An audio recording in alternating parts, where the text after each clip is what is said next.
ആരാ നിങ്ങളുടെ dance master? രണ്ട് കുട്ടികളാണ്. ഗംഭീരമായിട്ട് പഠിച്ചു അല്ലേ? ആ സ്റ്റെപ്പ് എങ്ങനെ ഇട്ടത്? ഇങ്ങനെ വരുന്നൊരു സ്റ്റെപ്പ് ഉണ്ടല്ലോ, എങ്ങനെയാണ്? ഒന്ന് പഠിപ്പിച്ചേട്ടെ. എല്ലാം നമ്മൾ പഠിക്കാൻ ശ്രമിക്കാൻ കേട്ടു. അത് വേണം. ലഹരിക്കെതിരെയുള്ള നമ്മുടെ പോരാട്ടത്തിൽ ഓരോ കലാപരിപാടികളും പങ്കെടുക്കുക എന്നുള്ളതാണ്. ഇതെങ്ങനെയാ കൈകുട്ടി കളിച്ചത്? ഇങ്ങനെ അല്ലേ? പിന്നെ കൈകുട്ടില്ല, അത് തിരുവാതിരയായി. അത് ലാസ്റ്റ് ഉണ്ടോ ഇത്? അപ്പോൾ നമുക്കൊന്ന് കൈകുട്ടിയാലോ? അപ്പോൾ ലഹരിയും വേണ്ട, ലഹളയും വേണ്ട, ഒപ്പനയും കലയും ഒക്കെയാണ് നമുക്ക് വേണ്ടത്. മേക്കപ്പ് ആർട്ടിസ്റ്റ് ഇവിടെ ഉണ്ട്. എന്താ പേര്? മേക്കപ്പ് ആർട്ടിസ്റ്റ് ചെയ്യാൻ ബുദ്ധിമുട്ടുണ്ടായിരുന്നു. ഒപ്പന ഇഷ്ടമാണോ? ഒപ്പന കളിച്ചിട്ടുണ്ടോ? ഇല്ല, കളിച്ചിട്ടില്ല. അപ്പൊ എങ്ങനെ ഉണ്ടായിരുന്നു ഈ ഒപ്പന? ടീം മാനേജറാണ്. എന്താ മോളുടെ പേര്? ഷിയ. അപ്പൊ നോക്കൂ, ഒരു നാടിന്റെ കൊള്ളാം കേട്ടോ. ആ എക്സ്പ്രഷൻസ് ഒക്കെ അടിപൊളിയായിരുന്നു. അത് ശരി, അപ്പുറത്തേക്ക് പോണാണ്. ഓക്കെ, വീട്ടിലാരൊക്കെ ഉണ്ട് കാർത്തികേയനമ്മയ്ക്ക്? 5 മക്കളുണ്ട് അല്ലേ? 5 മക്കളുടെ കാർത്തികേയനമ്മയാണ് ഇന്നത്തെ മണവാട്ടി. കാർത്തികേയനമ്മയുടെ മോളാണ്. മോള് കളിക്കുമല്ലോ ഇത്രയും നല്ല ഡാൻസ് അല്ലേ? ആണോ? അടിപൊളിയല്ലേ? ഗംഭീരാണ്. മോളുടെ മോളാണ് അല്ലേ? അപ്പൊ കൊച്ചുമക്കളും മുത്തശ്ശിമാരും ഒക്കെ ആയിട്ട് ഒപ്പന കളിച്ചത് എങ്ങനെയുണ്ടായിരുന്നു? അവരുടെ പേര് പ്രത്യേകം ശ്രദ്ധിക്കണം. എല്ലാ ആൾക്കാരും മറ്റൊരു ഹിന്ദു മതവിഭാഗത്തിൽപ്പെട്ട കലാകാരികൾ കൂടിയാണ്. അവരാണ് ഒപ്പന കളിക്കുന്നത്. അതും ക്ഷേത്രത്തിന്റെ പരിസരത്ത് വെച്ചാണ് ഒപ്പന കളിക്കുന്നത്. ഈ നാടിന് അങ്ങനെ കുറേ പ്രത്യേകതയുണ്ട്.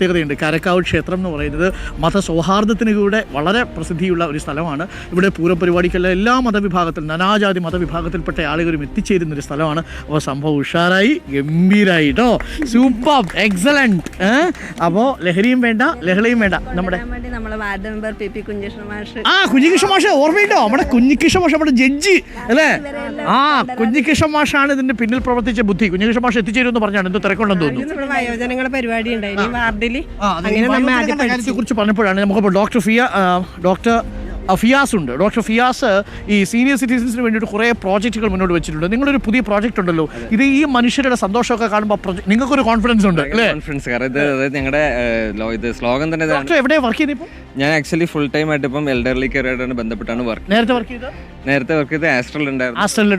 കാർഡിയോളജിയിൽ ഉണ്ടായിരുന്നു. അതുപോലെ അല്ല, കാർഡിയോളജിസ്റ്റ് അല്ല, കാർഡിയോളജി ജൂനിയർ ഡോക്ടറാണ്. അതുപോലെ തന്നെ കാസർഗോഡ് കേസബ്ദുള്ള ഹോസ്പിറ്റലിൽ രാഷ്ട്രീയ റീഹാബിലിറ്റേഷൻ ഇപ്പം സീനിയർ സിറ്റിസൻസുമായി. അതെ. അതിൽ ഞങ്ങളുടെ ഒരു ഓർഗനൈസേഷൻ ഉണ്ട്, യങ് സീനിയേഴ്സ് ഫൗണ്ടേഷൻ എന്നാണ് അതിന്റെ പേര്. Young seniors foundation. അക്ഷരാർത്ഥത്തിൽ നമ്മുടെ കാർത്തികേയനമ്മയും ഈ സംഘത്തെ നമുക്ക് പറയാൻ പറ്റുന്നതാണ് കേട്ടോ. യങ് സീനിയേഴ്സ് ആണ്. യങ് ആണ്, സീനിയേഴ്സ്. അതെ, ഞങ്ങളുടെ ആപ്തവാക്യം തന്നെ പ്രായമേറും കാലത്ത് പ്രിയമേറും ജീവിതം എന്നുള്ളതാണ് ഞങ്ങളുടെ പ്രായമേറും കാലത്ത് പ്രിയമേറും ജീവിതം. അതെ. അപ്പോൾ ഇത് കണ്ടപ്പോൾ തന്നെ വളരെ സന്തോഷമായി. ഇതാണ് നമുക്ക് വേണ്ടത്. അതായത് പ്രായമാകുമ്പോൾ നമുക്ക് ഒതുങ്ങിക്കൂടാതെ, വീട്ടിലൊന്നും ഒതുങ്ങിക്കൂടാതെ ഇതുപോലുള്ള ആക്ടിവിറ്റീസ് ഒക്കെ ആയിട്ട് പുറത്തായിട്ട് ഇറങ്ങി നിൽക്കുക എന്നുള്ളതാണ് ഞങ്ങളുടെ മെയിൻ ഉദ്ദേശം തന്നെ. ഫിയാസാണ് ഇന്നലെ എൻ്റെ അടുത്ത് പറഞ്ഞിരുന്നു, ഈ കേരളത്തിലെ പോപ്പുലേഷനിൽ വലിയ മാറ്റം വരാൻ. അതെ. അതായത് 2030 കേരളത്തിലെ വയോജനങ്ങളുടെ പോപ്പുലേഷൻ 22% എത്താൻ പോകും. അതായത് കൗമാരക്കാരുടെ തുല്യം വരും. അതായത് പക്ഷെ അവരെ നേരിടാൻ കേരളം സജ്ജമാണോ? അതാണ് ഞങ്ങൾക്ക് മുഖ്യമന്ത്രിയോട് ഞങ്ങൾക്ക് ഇന്ന് ചോദിക്കാനുള്ളത്. മുഖ്യമന്ത്രി നേരിട്ട് ഇന്ന് കാണുന്നുണ്ട്.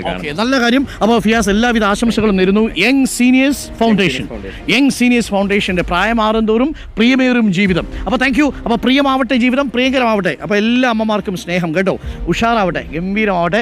അടുത്ത വർഷവും നമുക്ക് പറ്റുമെങ്കിൽ ഇതേപോലെ കുറച്ചുകൂടി ഗംഭീരമായിട്ട്. ഇഷ്ടപ്പെട്ടു അല്ലേ? എങ്ങനെയുണ്ടായിരുന്നു? നമസ്കാരം അമ്മ. നമസ്കാരം. ഇവിടെയാണോ വീട്?